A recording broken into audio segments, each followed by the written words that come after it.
Ceci est sans conteste le film de guerre le plus explosif de l'année 2023, une fresque épique si percutante qu'elle a décroché un incroyable 9,8 dès sa sortie. Les acteurs ? Tous d'authentiques membres des Navy SEALs en service. Les armes ? De l'équipement militaire réellement utilisé sur le terrain. Le projet ? Soutenu par le commandement de l'armée américaine.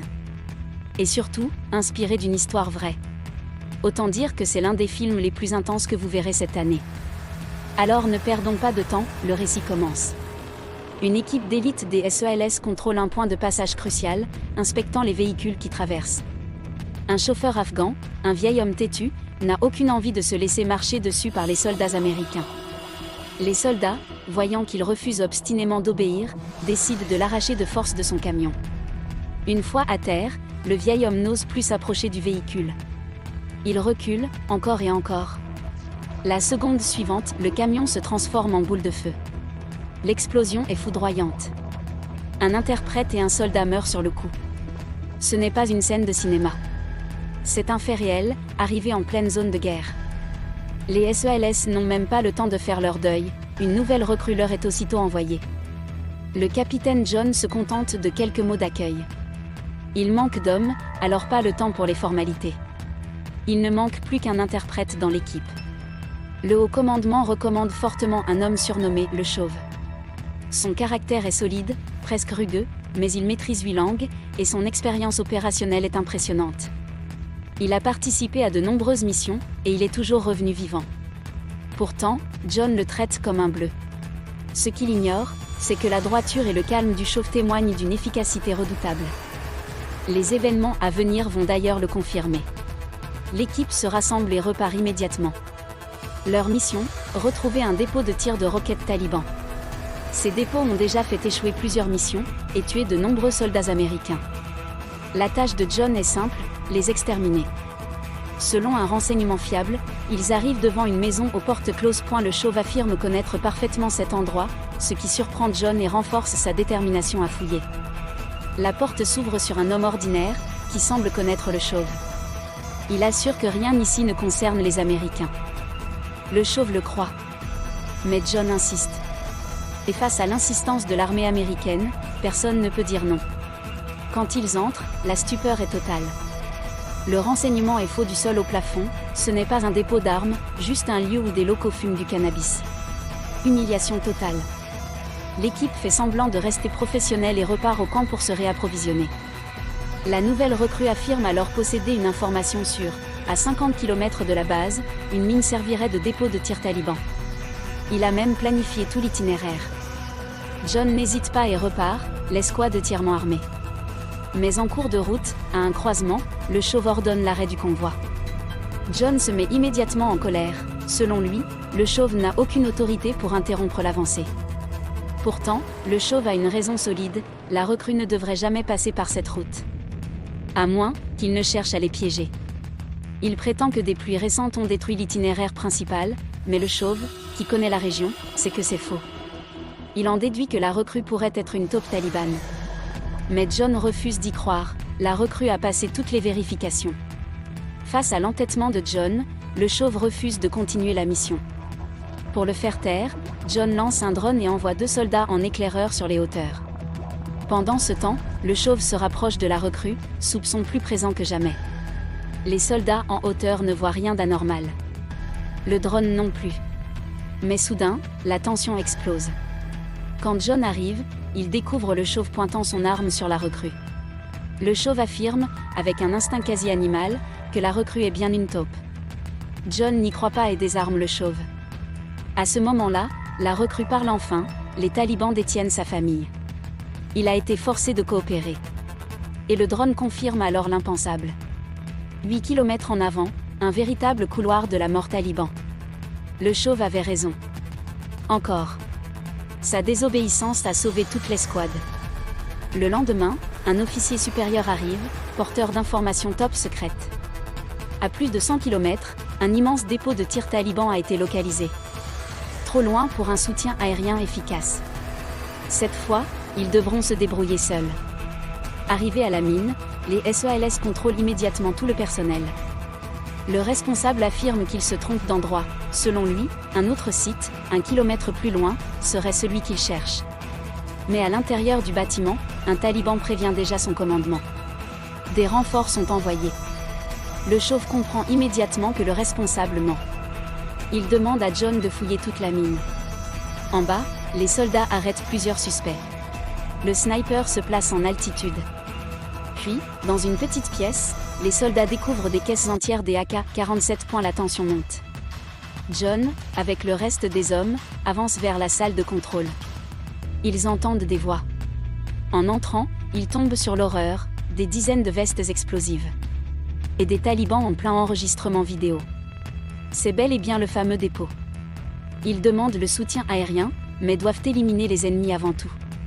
Le duo John Chauve, fort de leur complicité acquise au fil des années, abat tous les ennemis en quelques secondes. Ils posent une charge dans la salle et entament la retraite. Mais les talibans déferlent depuis la montagne. En un éclair, ainsi il se fait tuer d'une balle en pleine tête. Le sniper repère 2 PQPS talibans fonçant vers eux. La mitrailleuse lourde M2 de la 1V ouvre le feu, pulvérisant la première vague. Mais le tireur est abattu. Les soldats au sol neutralisent les derniers attaquants. Une 3e camionnette arrive. Le sniper élimine son chef. Mais les talibans sortent alors un mortier M24. Une seconde plus tard, le sniper est réduit en miettes. La 1V est touchée par un RPG. Les soldats périssent dans les flammes. L'attaque ennemie est infernale. 9 SELS étaient partis.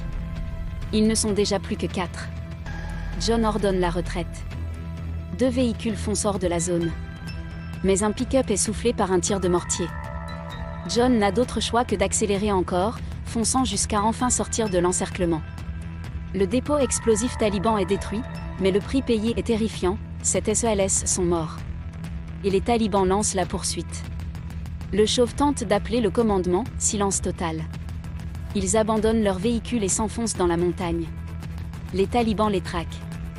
Les 2 hommes se défendent, éliminent un premier poste, puis un second, puis un 3e point, mais les ennemis finissent par repérer leurs traces. John abat le chef ennemi et les 2 hommes courent vers une falaise. John ouvre la voie, le chauve couvre l'arrière. Ils éliminent encore des talibans, puis se cachent dans une cavité rocheuse. Ils échappent de justesse à une nouvelle patrouille. Mais en avançant, John repère une petite maison. Il veut récupérer des vivres. En échange, il reçoit des balles. Une rafale des AK-47 lui déchire le bras. Il tire d'une seule main, tente de riposter. Une balle lui traverse la tête. Il s'effondre.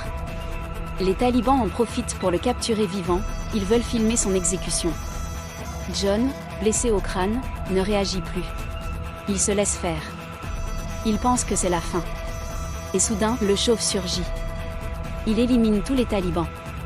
Il sauve John, grièvement touché et presque inconscient. Sans hésiter, il lui fabrique un brancard et le traîne à travers montagnes et rivières. Seul. Sans repos. Sans se plaindre. Après plusieurs jours, épuisé, il s'effondre dans un point de ravitaillement. Mais des talibans arrivent. Ils cachent John sous une couverture. Un seul regard suffit, les talibans sentent quelque chose d'étrange. Ils soulèvent la couverture. Un soldat américain. Le chauve n'hésite pas, 2 balles, 2 morts. Le dernier est étranglé dans un ultime effort. Puis, il s'écroule presque. Mais au loin, des troupes américaines arrivent. Ils voient John, à bout de souffle. Il est sauvé. Après 5 jours de soins intensifs, John survit. Mais il apprend la nouvelle, les talibans ont lancé une traque contre le chauve. Celui-ci, sans protection, fuit avec sa famille.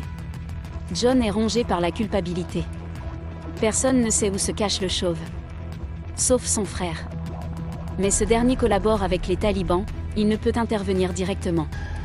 Il donne pourtant l'adresse à John et lui fournit un chauffeur, un camion, et un laissez-passer taliban. Grâce à ces documents, il traverse facilement les checkpoints, jusqu'au dernier. Le garde insiste pour fouiller la cargaison. John élimine les 2 hommes. Mais un taliban a tout vu et prévient son commandement. Des véhicules sont envoyés pour suivre le camion. Après un trajet interminable, John atteint enfin la planque du chauve. Il se retrouve sans un mot. Lié par la guerre. Par la mort. Par la dette. John veut emmener le chauve et sa famille aux États-Unis, loin de la traque. Le chauve accepte. Tous montent dans le camion et foncent vers le barrage où doit avoir lieu l'extraction. Mais les talibans sont déjà en route. Le chef taliban exige qu'il soit capturé vivant, ou personne ne reviendra. Le camion est rattrapé. À l'arrière, John et le chauve ouvrent le feu. La première voiture explose et se retourne, bloquant la route. Ils gagnent de précieuses secondes. John bloque le camion dans le tunnel du barrage et tous s'enfuient à pied sur la structure. Les talibans suivent point, les balles pleuvent. Les munitions américaines s'épuisent. Et le soutien aérien n'arrive pas. Leur situation semble désespérée. Jusqu'à ce que un C-17 surgit dans le ciel. Il déverse des tirs de canon de 105 mm sur les talibans. Sur les montagnes, un H-1 Cobra pulvérise les PQPS arrivant en renfort. En quelques minutes, les talibans sont anéantis. Les mercenaires appelés par John viennent d'arriver. Une force plus puissante que celle de certains pays. Le chauve et sa famille sont sauvés. Il s'envole pour les États-Unis. Et John honore enfin sa dette. Fin du film. Je suis Istociné, chaque jour, je vous raconte les meilleurs films du monde.